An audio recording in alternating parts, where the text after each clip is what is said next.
Mr. Nightingale. Good morning, Fraulein Felicitas.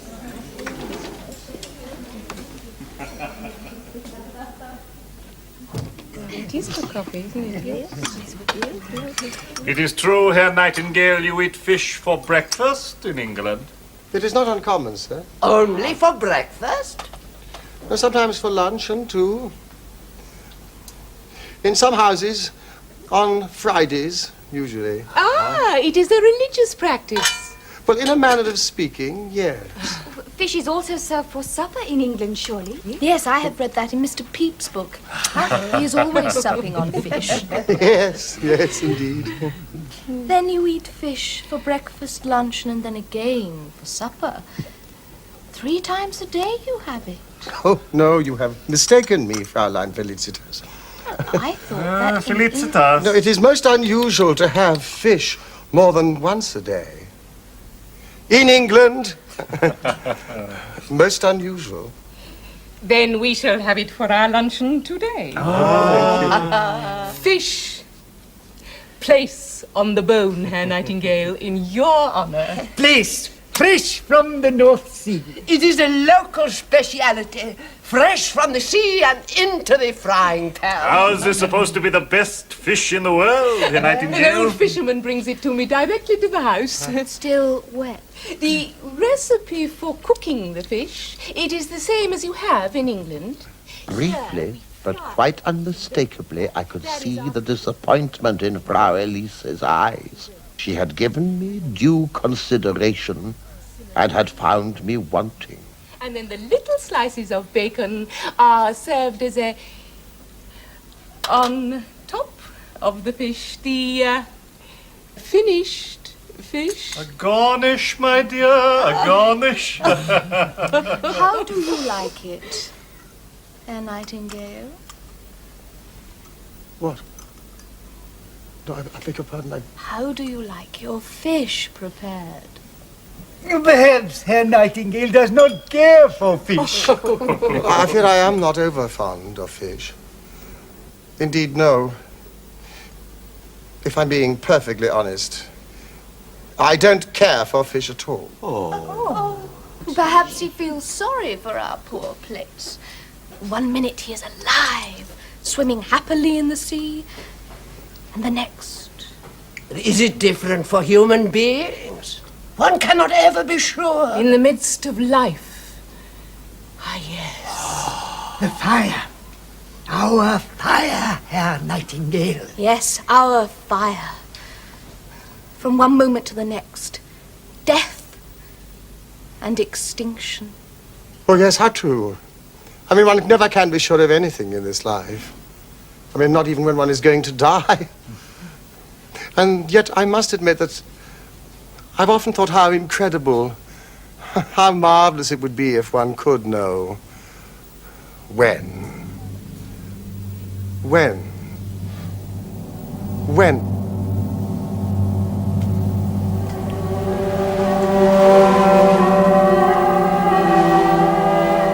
one will die, Herr Nightingale.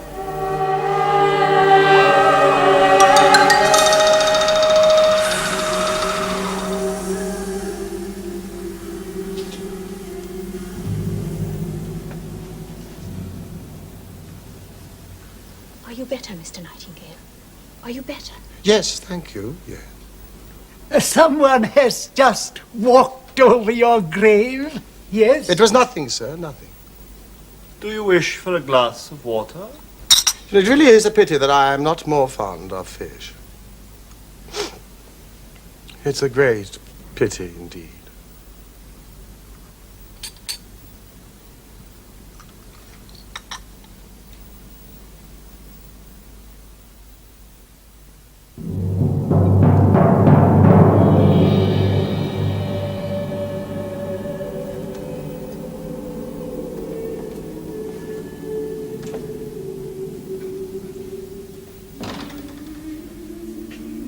The days passed. The Steckerbergs became my friends. But at night, the secret solitary terrors seized me still. How I prayed and dreamed already. That Elise, or dare I admit it, even Felicitas would knock upon my door on some innocent pretext. Abominable thought. Was it for such speculations that my father had sent me here?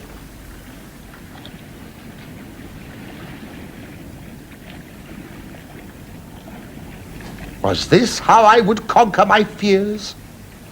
I determined to take a sleeping draught and to pray to my mother for grace.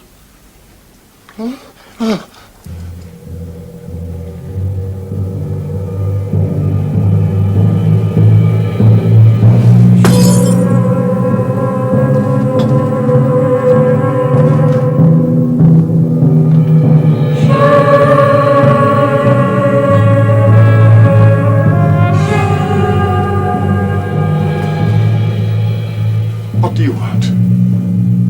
What do you want?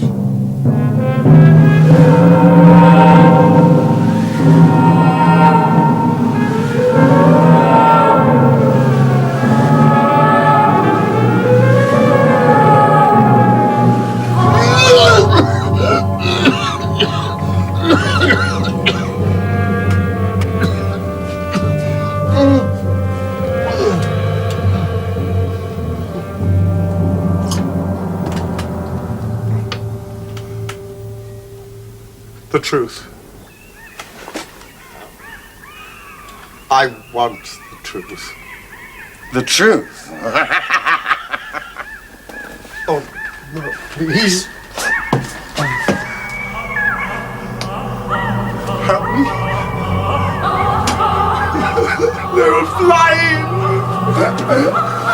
Black seagulls.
I think the family would disapprove, Herr Nightingale.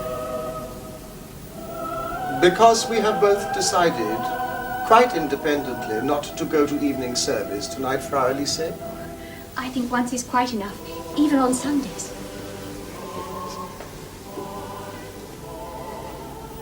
At home, I attend Mass. On Sundays. You are not a Lutheran, Mr. Nightingale.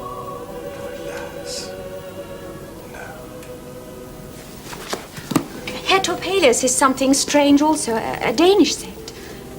Herr Topelius? Frau Stekebeck's father, who reads so well the ghost stories. But I thought I understood him to be Herr Stekebeck's father. Oh, no. But old Frau Stekebeck... Old Frau Stekebeck is Herr Stekebeck's mother, but Herr Topelius is Frau Stekebeck's father. It is somewhat confusing, perhaps. Yeah. Well, they seem so much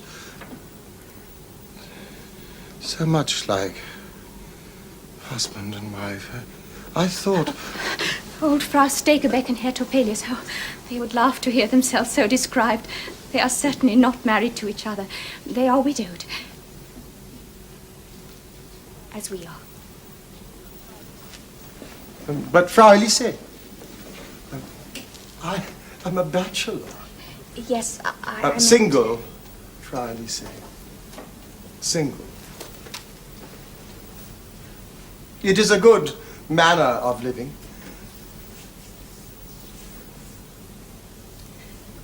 Is it, Herr Nightingale?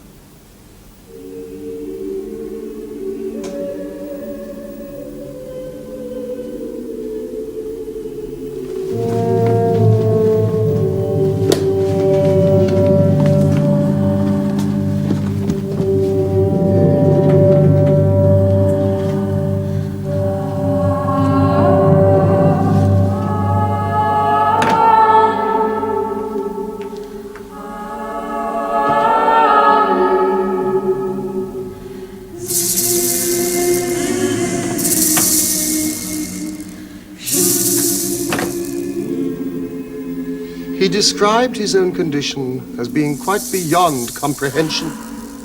The most terrible anguish now mingled with a ravishing delight he had never experienced before.